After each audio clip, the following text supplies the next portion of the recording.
Hello বন্ধুরা, welcome back to my channel. আশা করি তোমরা খুব ভালো আছো। আমি খুব ভালো আছি। আমার নাম সাগরিকা। আমি একটা তোমাদের ভিডিও দিচ্ছি, সেটা হচ্ছে চিংড়ি মাছের মালাইকারি। আমি এই যে চিংড়িটা নিয়ে নিয়েছি, এই যে চিংড়ি মাছটাকে আমি খোলা ছাড়িয়ে নিচ্ছি। ভালো করে খোলা ছাড়িয়ে নিতে হবে। দেখতে থাকো বন্ধুরা, আর আশা করি তোমাদের রেসিপিটা ভালো লাগবে। অবশ্যই যদি ভালো লেগে থাকে অবশ্যই লাইক কমেন্ট শেয়ার করে দেবে। এই যে চিংড়ি মাছটা আমার কাটা হয়ে গেছে, এবার আমি এটা রেখে দিচ্ছি।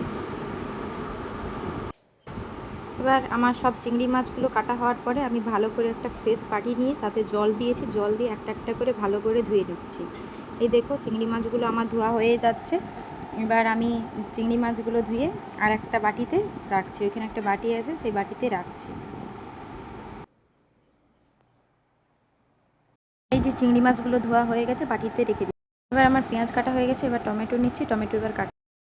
এবার ওগুলোতে যে মশলা লাগে সেটা হচ্ছে আদা, পেঁয়াজ, রসুন, লঙ্কা। এবার আমি সবগুলো এবার নিয়ে নিচ্ছি। এই যে লঙ্কা, এই যে আদা, এই যে রসুন। এবার এগুলোকে আমি কেটে নিচ্ছি। এই যে রসুনটাকে আমি ছাড়িয়ে নিচ্ছি। এবার আমাকে ওই মশলাগুলো এবার সিলে বাটতে হবে। এবার আমি এগুলো হচ্ছে এই যে রসুন বাটা, মানে রসুন বাটবো, পেঁয়াজ বাটবো, আর টমেটো, এই আদা আর লঙ্কা, এগুলোকে আমি পেস্ট করব। এবার হচ্ছে তোমরা একটু পেস্ট করলে একসাথে পেস্ট করতেও পারো, আর যদি আলাদা আলাদা পেস্ট করো তাহলে ভালো। এবার আমি সিলটাকে ধুয়ে নিচ্ছি। এই যে আমাদের বাড়িতে যে ছোট্ট একটা সিল, এই সিলটা এবার আমি একটু ভালো করে পরিষ্কার করে ধুয়ে নিচ্ছি, কারণ এটা আমাদের বাইরে একটু থাকে, ওই জন্য একটু ভালো করে ধুয়ে নিচ্ছি।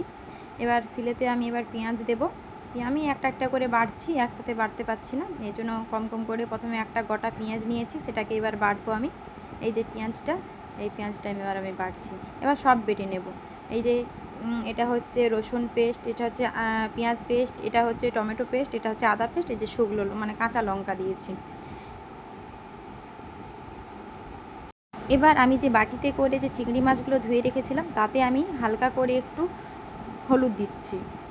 এবার হলুদ না দিলে একটা সাদা সাদা কেমন লাগে, একটু হলুদ দিয়েছি। আর তোমাদের স্বাদ মতো যে যেমন মানে লবণটা খেতে চাও সেরকমভাবে একটু লবণ দিতে পারো। এই যে আমি এবার স্বাদ মতো লবণ দিচ্ছি, এক চিমটের একটু বেশি দিচ্ছি। দিয়ে এবার হচ্ছে লবণটা আর হচ্ছে হলুদটা একসাথে মাখিয়ে নিচ্ছি।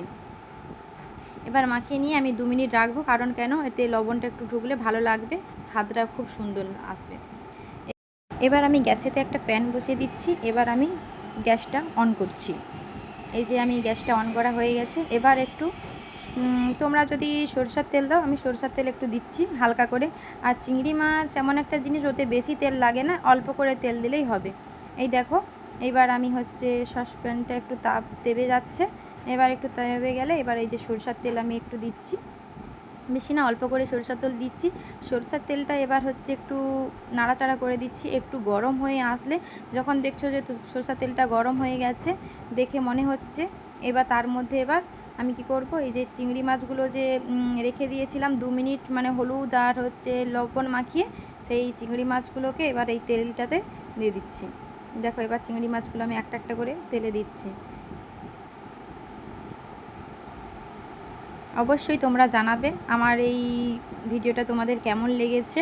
আর তোমরা অবশ্যই ট্রাই করে দেখবে, বাড়িতে দেখবে খুব সুন্দর রান্না হয়েছে। আমি আজকে রান্না করেছি, রান্নাটা সত্যি খুব সুন্দর হয়েছে। আমার মা বলছে যে খুব সুন্দর হয়েছে। একটু উল্টে পাল্টে করে আমি ভেজে নিচ্ছি। এই যে আমি খুন্তি দিয়ে একটু এপাশ এপাশ করে উল্টো পাল্টে করে একটু ভেজে নিচ্ছি, কারণ কেন, একটু বেশি করে ওটাকে অনেকেই কাঁচা করে, ভাপা করে, আবার কেউ একটু ভেজে নেয়। আমাদের বাড়িতে একটু কাঁচা খেতে পছন্দ করে না, ওই জন্য একটু হালকা করে ভেজে নিচ্ছি। একটু গন্ধ করে, যেন মনে হচ্ছে অ্যাসিটি গন্ধ করে, ওই জন্য একটু হালকা করে আমি ভেজে নিচ্ছি। দেখো, আমি হালকা করে একটু ভেজে নিচ্ছি, উলট পালট করে একটু ভেজে নিচ্ছি। আর দেখছো খুব কম তেলে চিংড়ি মাছটা ভাজা হয়ে গেছে। চিংড়ি মাছে বেশি তেল লাগে না। এই যে আমার চিংড়ি মাছে উল্টে পাল্টে আমি একটু ভেজে নিয়েছি। এই যে আমার ভাজা হচ্ছে। এবার হচ্ছে আমি গ্যাসের চুলাটাকে বন্ধ করে দেবো, কারণ কেন, আমি আর বেশি ভাজবো না। আমি অল্প করে ভেজে নিয়েছি, আর বেশি করে ভাজলেও শুধু স্বাদ থাকে না, ওই জন্য অল্প করে আমি ভেজে নিচ্ছি। এই দেখো, আমার চিংড়ি মাছগুলো একটু লাল লাল করে ভাজা হয়ে গেছে, আর আমি বেশিক্ষণ ভাজবো না। এবার হচ্ছে তুলে নেব। এবার আমি চিংড়ি মাছগুলোকে সরিয়ে নিয়েছি। এবার যেটা আমাকে নিতে হবে, একটা ছোট দেখে পাত্র নিয়েছি, একটা বাটি নিয়েছি। এই বাটিতে আমাদের তেল গরম করা হয় বলে একটু লাল লাল হয়ে গেছে বাটিটা, গ্যাসে দেওয়া হয়। এবার আমি দিচ্ছি এটা হচ্ছে পেঁয়াজ বাটা, এবার কাঁচা লঙ্কা, এবার হচ্ছে রসুন পেস্ট, এবার দেব আদা পেস্ট। এই যে আদা পেস্ট দিয়ে দিচ্ছি। এরপরে আমাকে দিতে হবে টমেটো। টমেটো যে বেটে রেখেছিলাম সেই টমেটোটা দিয়ে দিলাম। এরপরে যেটা দিতে হবে, তোমরা দেখতে থাকো ভিডিওটা। এরপরে আমি দেব হলুদ দেব একটু। এবার হচ্ছে ভালো করে ওটাকে মিক্সড করে নিতে হবে। এবার তোমরা যদি মনে করো হাত দিয়ে মাখাবে হাত দিয়ে, না হলে মনে করো যদি একটা চামচ দিয়ে মাখাবে চামচ দিয়ে, তোমাদের যেটা ভালো লাগবে, যেটা তোমাদের সুবিধা হবে সেটাতে তোমরা মাখিয়ে নেবে। এবার আমি হলুদ দিয়ে দিচ্ছি একটু অল্প করে, পরিমাণ মতো হলুদ। এবার দেব পরিমাণ মতো হলুদ দেওয়ার পরে এবার দেব জিরে গুঁড়ো। আমাদের বাড়িতেই জিরেটা গুঁড়ো করে রেখেছি, ভেজে গুঁড়ো করেছি, এই যে জিরে গুঁড়ো দিয়ে দিচ্ছি। এবার দেবো স্বাদ মতো লবণ। অবশ্যই তোমরা লবণটা ঠিকঠাক করে দেবে, বেশি করে লবণ পড়ে গেলে খাওয়া যাবে না। স্বাদ মতো একটু লবণ দিয়ে দিচ্ছি।